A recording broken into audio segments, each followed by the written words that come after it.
Hello friends, मी एका मिक्सरच्या भांड्यात टॅमॅटो, कोथिंबीर, खोबरं आहे, ओल्या नारळाचं, चिंच घेतली त्यात थोडीशीच एकदम, त्यात नंतर लसूण, अद्रक, भिजवलेले धना, बडीशोप घालून मस्तपैकी पेस्ट करून घेणार आहे. तर तुम्ही बोलत असणार हे कशासाठी, तर मी हे घेत आहे कोलंबीसाठी आणि फिशच्या रशासाठी. तर हे कोलंबीचा रस्सा आहे तो मी श्रेयससाठी बनवत आहे. कढईत तापत ठेवून त्यात तेल गरम केलं आहे, त्यात मी लसूण घालून थोडीशीच स्मेल येईपर्यंत असं थोडंसं परतून घेतलं, जास्त डार्क ब्राऊन नाही करणार आहे.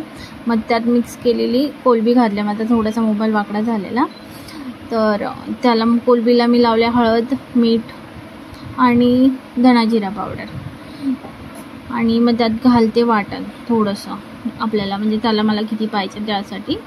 मग ते पण व्यवस्थित परतून घेते. व्यवस्थित परतल्यानंतर मग त्यात मी घालणार पाणी आणि चवीपुरतं मीठ. मग ते कढ आल्यावर शिजणार. तर बघाल मी लसूण ना डिशमध्ये टेचली होती, मग मी त्याच डिशने पाणी घालणार आहे, त्यामुळे त्यात ते उरलेलं लसूण पण त्यात जाणार. व्यवस्थित परतल्यानंतर मी त्यात घातलं आता पाणी आणि शिजवून घेणार व्यवस्थित चांगलं. कोलंबी आहे त्यामुळे ती लगेच शिजते आणि परतल्यामुळे तर ती अजूनच लगेच शिजते. तुम्ही बघालच त्याला सगळं डाळीसारखं दिसावं लागतं, येल्लो.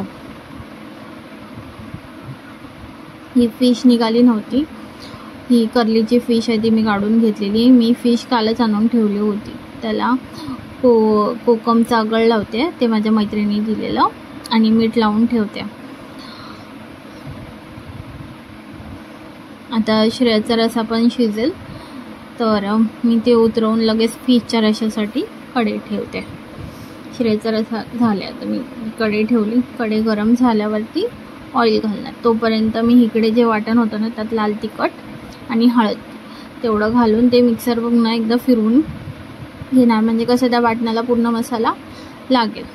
कढई ठेवली मी तापत, त्यात ऑइल करून टाकलं गरम झाल्यावरती.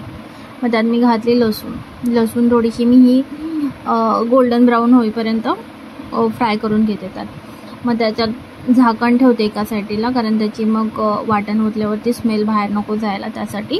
कारण जर मग शूटिंग करत नसती तर एका हातात मी प्लेट पकडली असते, एका हाताने टाकलं असतं, आणि मग पटकन झाकण लावते.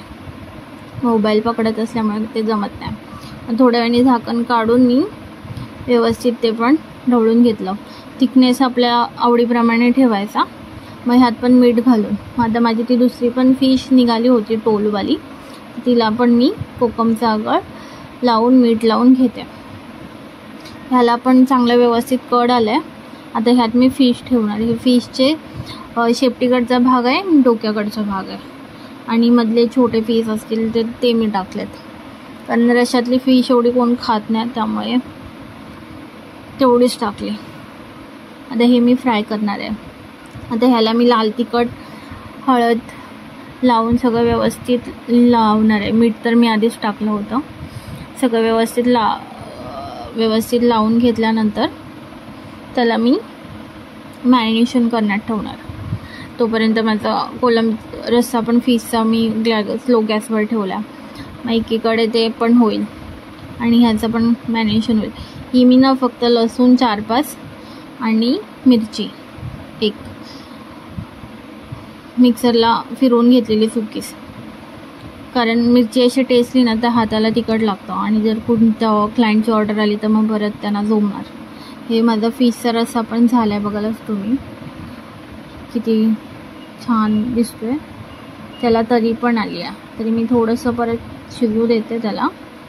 ही बघा तरी आली आहे ह्या मस्तपैकी. मी जरासं ऑइल पण कमी वापरलं आहे आणि मसाला पण कमी वापरला, कारण तिखट कमी खातात आमच्या इकडे.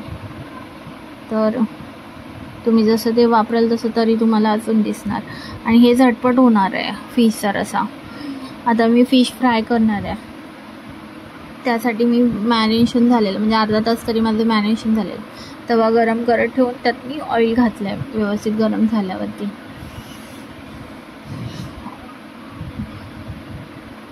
आता मग मी एकीकडे तांदळाचं पीठ घेते आणि त्यात हलका रवा घालते. कोणी कोणी लाल तिखट पण घालतं, पण मी नाही घातलं आहे. हलका रवा मॅरिनेशन केलेल्या फिशला ती पीठ व्यवस्थित लावून घेते. तोपर्यंत वरती तवा पण मस्त ऑइल गरम होते. मग आता मी गरम झालेले आहे दिसतोय, मग त्यात मी लसूण टाकली, कढीपत्ता टाकला आणि मग ही फिश पण मी एकीकडे व्यवस्थित त्याच्यावरती लावून मस्त फ्राय करून घेणार. फिश पण माझी चांगली मॅरिनेशन झाली. मी अर्धा तास तरी ठेवलं होतं. आता व्हिडिओ तुम्हाला तेवढा टाईम नाही दाखवू शकत, कारण माझा व्हिडिओ पण मग मोठा होणार. आता मी त्याच्यावर मस्त अशी लावून घेतली. मी 2 बॅचमध्ये फिश फ्राय करणार. ही मच्छी पण खायला खूप चांगली लागते, टोल बोलतात तिला. आणि कर्ली तर सगळ्यांचीच फेवरेट असते. अशी दोन्हीकडून मी व्यवस्थित फ्राय करून घेतली. एका साईडचं झाल्यावर माझं मी चिमटाच वापरते, कारण पलितानी सगळं होत नाही. चिमट्यानी पलटायला बरं होतं. फ्राय झालेली ती मी बाजूला काढली, कारण ते थोडेसे पातळ पीस होते आणि हे थोडेसे जाड होते. आता परत मी त्यांचं ऑइल चांगलं व्हायला निघायला पाहिजे म्हणून मी ते बाजूला ठेवलेलं आणि ह्याच्यावरती दुसरी फिश टाकून घेतली. तर ह्या फिश जराशा मोठ्या होत्या कर्लीच्या, त्यामुळे त्या 3च बसल्या. मग मी नंतर ती फिश प्लेटमध्ये काढून मग ह्या दुसऱ्या उरलेल्या 3 फिश टाकून घेतले. मग त्या पण मी दोन्हीकडनं व्यवस्थित फ्राय करून घेऊन येणार. आज खूप दिवसांनी खाते, त्यामुळे मी 2 प्रकारची आणलेली, कारण श्रावणानंतर खायलाच भेटली नव्हती. श्रावणानंतर आमच्या इकडे डेथ झालेली, मग डेथमध्ये पण 12 खात नाही. बघा माझी फिश कशी दिसते.